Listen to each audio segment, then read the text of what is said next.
Let's talk about what it means to be truly present in the moment. Eckhart Tolle has his book, The Power of Now, and the emphasis is on being here right now.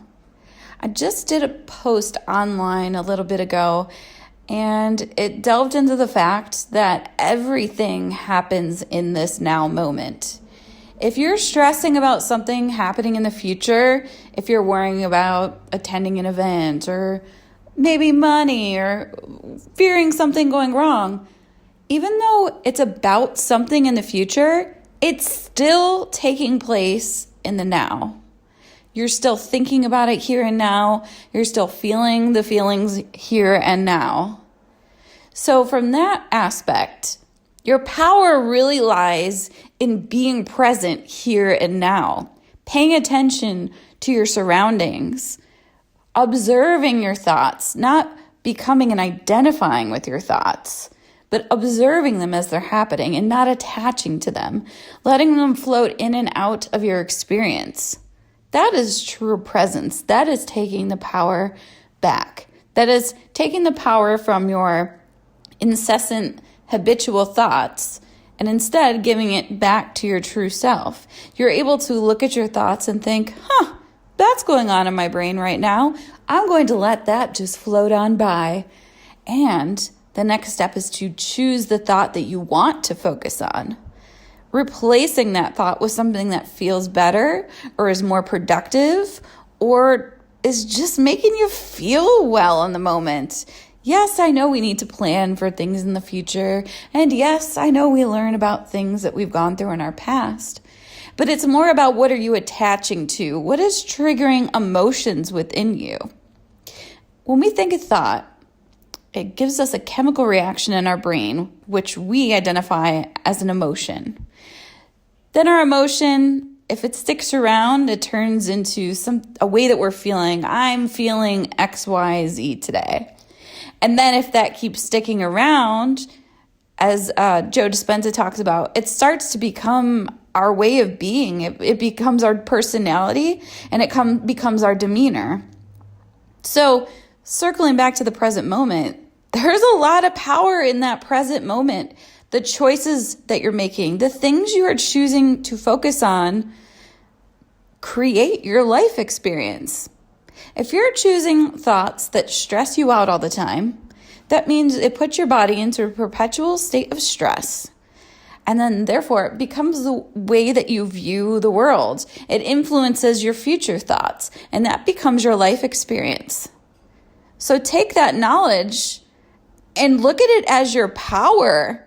That is where your individual power lies, in the here and now. It doesn't matter what you thought about 10 minutes ago or even 30 seconds ago. Right here, right now, as you are listening to my voice, you have a choice of selecting any thought you would like and taking it from there. You can think about, for me, if I want to be happy, I think about little pygmy goats wearing sweaters and dancing. That puts in, you can probably hear it in my voice, that puts an instant smile on my face. So if I ever want to snap myself out of something and redirect my brain, I think of dancing pygmy goats. So my question for you is, what is your dancing pygmy goat? What is your go-to thought? It's always good to have some of those in your back pocket, because when you realize, oh crap, my now moment, I got stuck in my head about something that happened in the past or the future, I gotta redirect that and bring myself back to the now. You can think of your happy thought, or what I'm going to promote, because my business is Meditate with Jenny after all. You can also meditate. When you meditate, meditation is the practice of doing just that. If I were focusing 100% on dancing pygmy goats in the moment, that is a form of meditation. You have redirected your focus to the here and now. You are fully present. All of your 5 senses are engaged in this moment. You know when people say that, I was in the flow, that creative flow? That's literally what I'm talking about. You are so present that time feels like it doesn't exist. You know what the saying, time flies when you're having fun? What that really means is time flies when I'm so engaged in the present moment that is bringing me joy, and I constantly stay in that moment and I'm not stuck in the future or past.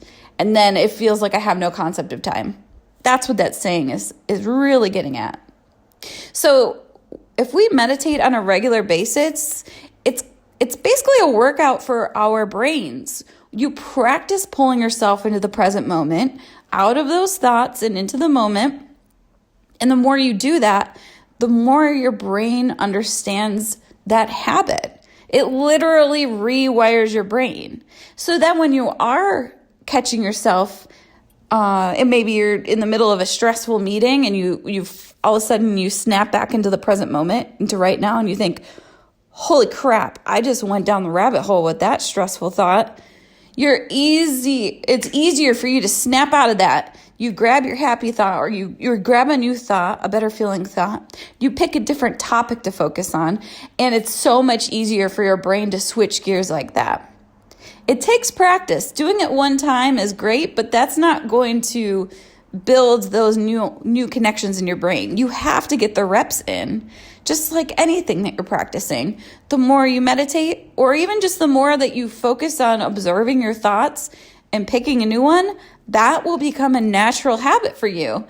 And you'll see the effects in your life because you are picking the path of what you are focusing on. And then from there, we can stem into the other topic about focusing on your goals and your desires and how that aligns with that. But that's for a whole other conversation. So circling back, all we have is now. You began this listening to me in a completely different moment. You are in a brand new moment right now. A new moment right now. A new moment right now. So look at that as a chance for you to have freedom. You have the freedom of choice. You have the freedom of deciding the direction of your focus. And you have the freedom, therefore, of deciding the direction of your life. Thanks so much for listening. Drop me a comment and let me know what stood out to you. Or I would also love to know, remember, what your pygmy goat thing is. Like, what do you focus on that makes you happy? What's your happy thought? What's your happy, animal? I don't know. It doesn't have to be.